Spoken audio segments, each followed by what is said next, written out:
Today, we're going to talk about hybrid meetings.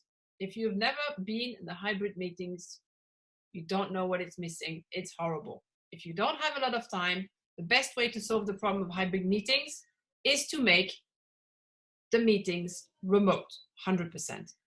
A hybrid meeting, for those who don't know, is basically a bunch of people in a room together who are collaborating with a bunch of people remote. So you have many locations, but the problem of the remote meeting is the fact that you have a bunch of people together versus people who are alone. If you want to fix this, just don't have it.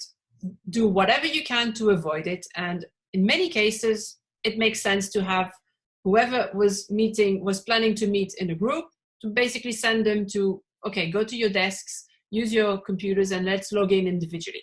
And your problem is solved. You don't need this video. Now, there are cases where you cannot do this because, let's say, a team has been meeting for 1 hour, 2 hours, and they want to share specific elements with 1 or 2 people or 3 people in a different locations, then sometimes it's not efficient to basically get everybody moving to other places. So what can you do? Before I tell you what to do, you need to understand what the problems are, because then it will also help you figure out solutions and hacks to your own situation. When you think of a meeting, there's a bunch of things you need to consider. There's going to be the warm-up of the meeting, the chit-chat, people getting drinks in a offline situation, getting ready, and that's obviously something that a remote participant is going to be missing out.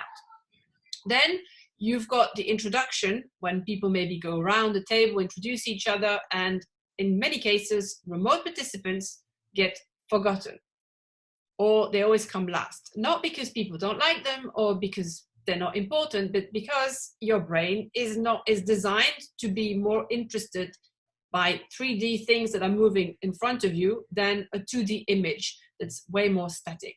So that's being left out in a remote meeting, or feeling that your disconnection with the group is a very big problem in terms of engagement, particularly if the people who are remote have a lot of value to bring to the discussion.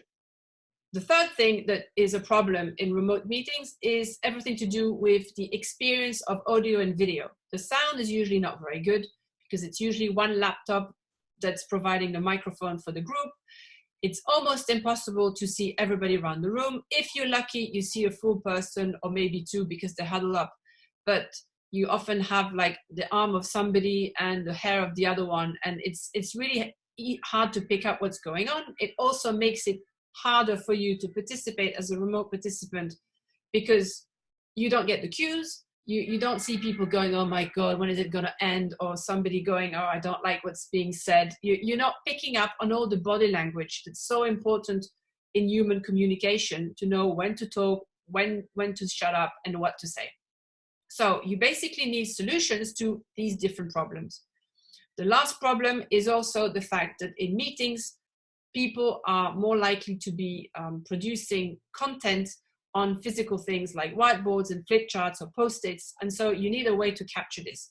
But to be honest, if you all can already deal with the first 3 problems, the 4th one is less of an issue. What are the solutions?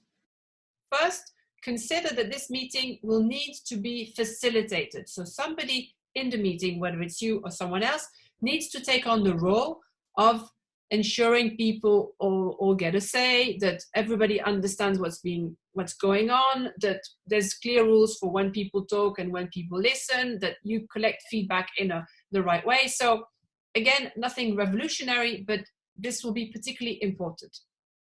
So if you can get somebody to facilitate, you're already on a good start. Now, in terms of setup, you want high quality audio. If you cannot get these dedicated meeting room audio systems, which often don't work with the tech, don't connect with the laptop, fail, so there's a lot of issues with them, use somebody's phone.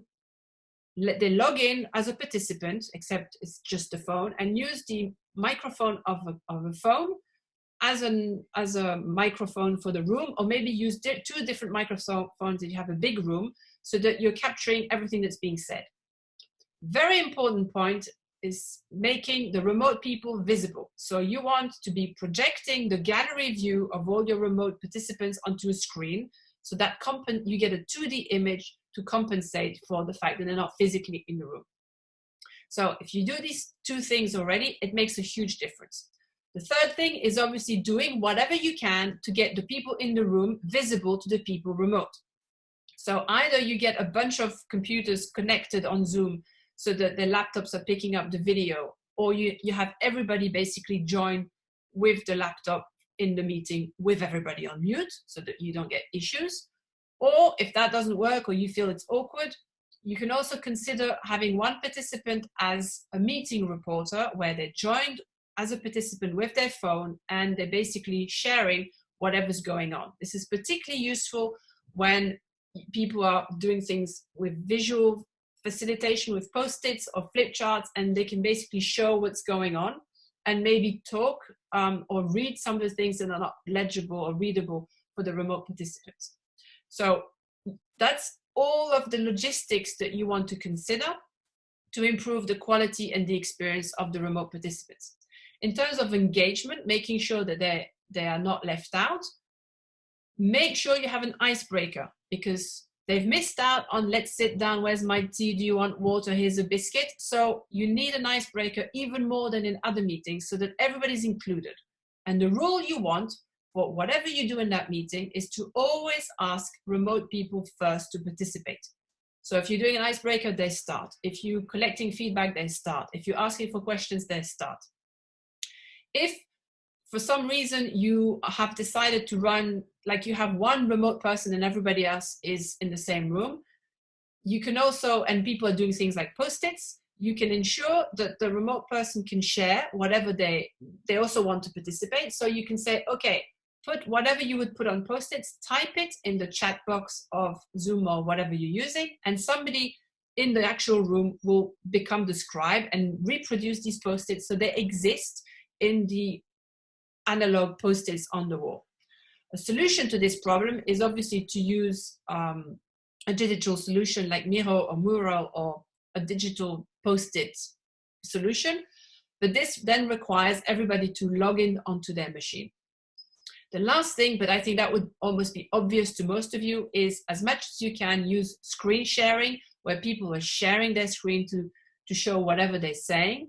And don't hesitate when you have a lot of activities going on in the room, to have somebody taking photos and sharing them either in the chat box of Zoom or in pasting them into the whatever digital solution you've decided.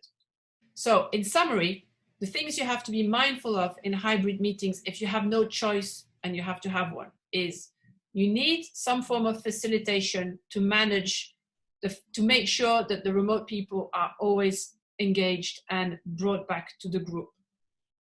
For that, you can use icebreakers. You always ask them first. And as much as you can, you use some kind of visual facilitation that's accessible to remote, because it's also a great way of converging to the same thing. Screen sharing is a prerequisite. And when it comes to the tech, make sure you have quality audio, make sure that the remote people are visible. Usually you project them onto a large screen. Make sure that as much as you can, the in-room participants are visible. You can appoint a meeting reporter to show whatever's going on if you have activities. The last thing I forgot is similar to the meeting reporter. If you have one participant that's remote and everybody else is, or one or two participants that's remote and everybody else is in the same room, you can use, somebody basically can use their phone, they take photos, they send them through a messaging system, so they're constantly being updated and they really feel less left out.